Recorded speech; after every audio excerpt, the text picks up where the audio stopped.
पुरस्कार विजेत्यांचं खरं म्हणजे कौतुक अभिनंदन असतं, मात्र त्याचबरोबर पहिला पुरस्कार म्हटला की काहीसं विशेष कौतुक वाटतं आणि आजच्या या सार्वजनिक गणेशोत्सव मंडळाच्या स्पर्धेचे पहिले विजेते आहेत शिवसेना सार्वजनिक गणेशोत्सव मंडळ अंधेरी। मी गृहराज्यमंत्री सचिन अहिर यांना विनंती करते की त्यांनी हा पहिला पुरस्कार प्रदान करावा। शिवसेना सार्वजनिक गणेशोत्सव मंडळ अंधेरी।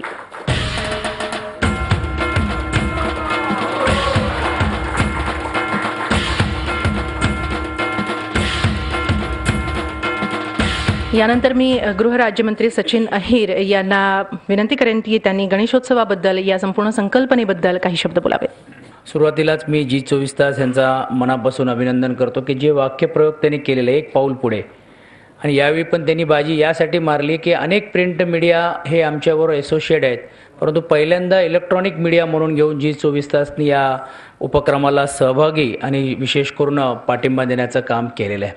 खरं तर गेल्या वर्षीच एक संकल्पना आम्ही दोघांनीच मिळून घेऊन विशेष करून जी24 तासच्या पुढाकाराने झाली की प्रदूषणमुक्त दिवाळी ही एक संकल्पना गेल्या वर्षी आपण साध्य केली, आणि आपण पाहिलं असेल की जो दिवाळीचा फटाक्याचा जो खप होता तो फार मोठ्या प्रमाणावरती कमी झालेला आपल्याला पाहायला मिळाला। ह्याचा अर्थच असा आहे की याच अशा जनजागृतीच्या माध्यमातूनच आपण या सर्व गोष्टी आणि हा जो हेतू आहे तो साध्य निश्चितपणे केला जाईल। या पुरस्कार वितरण सोहळ्यासाठी इथं आलेल्या सर्व मान्यवरांचे आभार। इथं येऊन त्यांनी वेळात वेळ काढून या सगळ्या पारितोषिक विजेत्यांचं अभिनंदन केलं, कौतुक केलं, त्याबद्दल खूप खूप धन्यवाद। त्याचबरोबर ही स्पर्धा ज्यांच्या सहकार्यानं पार पडली ते म्हणजे नॉक 99 आणि महाराष्ट्र प्रदूषण